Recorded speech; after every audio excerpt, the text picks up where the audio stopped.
Нәрежена фасылдан, ғасырлардан ғасырға, білмейтіні жоғынан, қолдан ұшқан қарға, жақсылықты даладан, өтейіне саралап, жиып алған қашанда, қолдан ұшқан қарға, қолдан ұшқан қарға!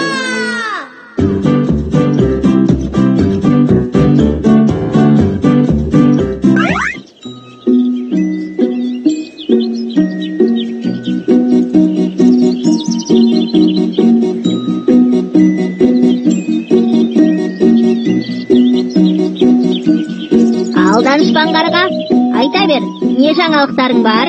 Сорым-ау, осы жаңалықты неге менен сұрайсың? Енді сен аспанда ұшып жүресің, бәрін көресің, көңілге тиесің. Ол жаңалықтың бәрі газеттерде жазылады, содан оқу керек. Газет деген не? Сен тоңқаңдап шөп бергеннен басқа не білесің осы? Газет деген оқитын нәрсе. Онда бәрін жазады. Оқисың да көңілге тоқи бересің. Сонда нені оқимын? Газет журналдағы әріптерді оқисың. Барлық әріптер қосылып келгенде саған іздеп отырған жаңалығыңды, таппай жүрген ойларыңды жеткізеді. Данышпан қарға, ал газетті мен қайдан табамын? Газетті халық күн сайын сатып алып, немесе жаздырып оқиды. Айтпақшы, одан басқа да заманауи жолдары бар. Оған сенің миыңды қатырмаймын. Енді мен де газет оқитын боламын. Дұрыс, оқитын бол. Сонда бәрін менен сұрап, уақытымды алмайсың. Ал, мен балапандарыма кеттім.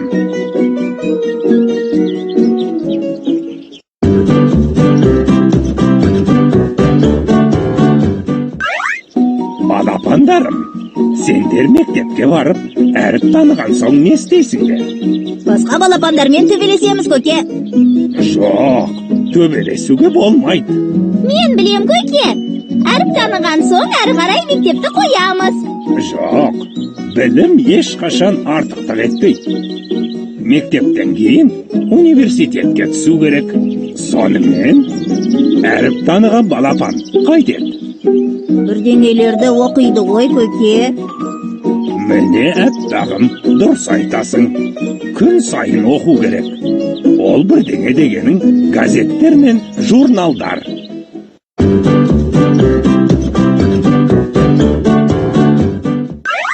Қазір өмірдің күнделікті көрінісіне айналған газеттер бір немесе бірнеше парақтан тұратын тасқа басылған қағаз болып табылады. Ең алғаш газет сөзі итальян тілінен шыққан. Олардың кішкене бақыр ақшасының аты газета болған. Осындай бір газетаға адамдар қала өмірінде не болып жатқанын хабарлайтын ақпараттық парақшаларды сатып алатын. Страсбург қаласында 1605 жылдан қолмен теріліп, тасқа басылып ұдайы шығатын мерзімдік газет пайда болды. 1631 жылы 30 мамырда Францияда тура қазіргі бұқаралық ақпарат құралдарына ұқсайтын La Gazzetta жарыққа шықты. Оған кейбір ақпараттарды король мен кардинал өздері жазып тұрған. Америкада тұңғыш газет 1690 жылы Бостон қаласында жарық көрді. Онда үндістер мен ақ нәсілділер арасында қақтығыстар жиі хабарланды. Газеттер 19 ғасырда барынша беделге ие болды.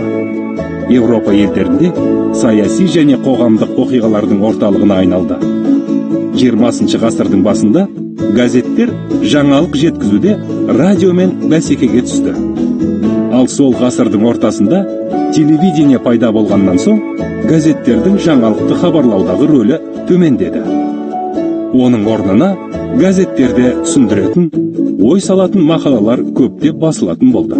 Газет беттерінің біраз бөлігін жарнама ала бастады.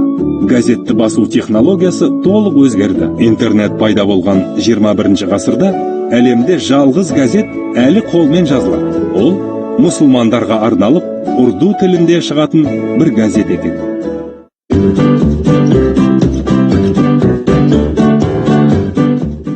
Балапандарым, газеттің осындай тарихы бар.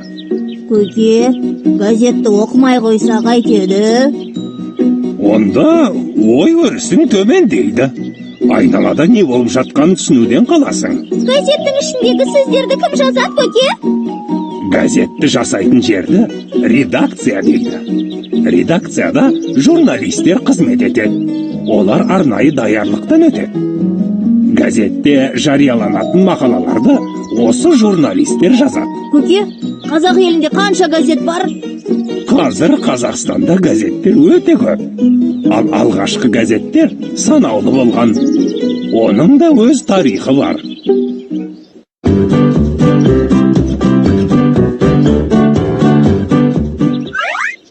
Алғашқы қазақ тілді газеттердің тарихы 19 ғасыр соңынан басталады.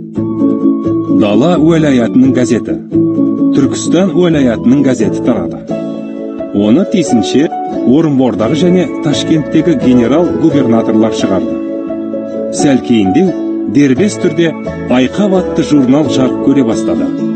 Қазақтың тұрмысы, өнері, тіршілігі осы журналда көп жарияланды. Журналды ұлттың алғашқы редакторы, жазушы Мұхамеджан Сиралин редакциялап отырды. Одан кейін қазақтың көз ашық азаматтары Қазақ атты газетті шығарды. Бұл қоғамдық саяси үлгідегі газет еді. Газет саяси мәселелерге жиі араласты. Мұрат ана қазақ ұлтының көзін ашып, құқығын қорғауға ұмтылды. Сондықтан патша өкіметі тарапынан қуғынға түсті, айыпта салынды. Редакторлар абақтыға жабылды. Қазақ газетінің маңына Әлихан Бөкейханов, Ахмет Байтұрсынұлы, Міржақып Дулатов, Сұлтан Махмұд Торайғыров сияқты дарынды және ұлт қамын ойлаған тұлғалар топтасты. Одан басқа Серке, Ақжол, 300 сияқты алғашқы газеттер болды. Кейін газет шығару бір жүйеге түсті.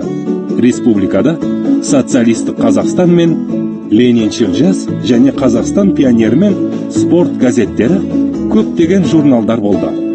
Облыстарда облыстық, аудандарда аудандық газет шығарылды.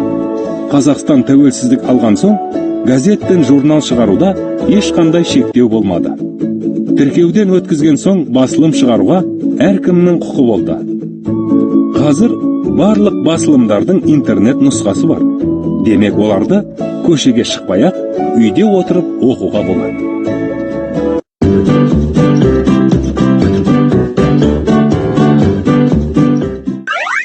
Міне, осындай пайдалы газеттердің қатары тіпті көп.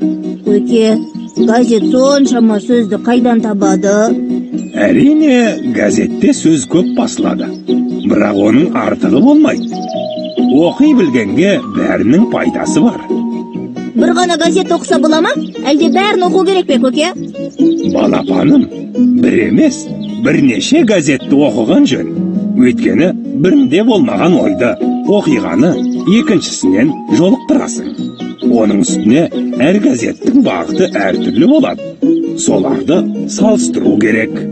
Көке, балаларға соның қайсысын оқыған тиімді? Әлбетте, балаларға, оқушыларға арналған газеттерде шығып тұрады. Сендерге соны айтып берейін. Қазақ тілінде балалардың өз басылымдары бар. Оның ең елеулісі Ұлан газеті. Оны бүкіл Қазақстанның оқушылары апта сайын қалт жібермей оқиды. Көптеген балалар осы Ұланға мақалалар жазады. Сол арқылы кейін олар журналистің оқуына түсіп, өздерінің мамандықтарын айқындайды. Содан кейін 2 республикалық мемлекеттік журнал шығады. Оның бірі Ақжелкен, екіншісі Балдырған. Бұл журналдар түрлі түсті болып жарық көреді. Түрлі әңгімелерді, балалардың өлеңдері мен хикаяларында жариялайды. Салған суреттерін басады. Бұл газеттерді кезінде Мұзафар Әлімбаев, Тұманбай Молдағалиев, Фариза Оңғарсынова сияқты қайраткер жазушылар басқарған. Қазір жекеменшік журналдарда көп. Балалар өздерінің қалаған басылымына жазылып, үнемі оқып отырады.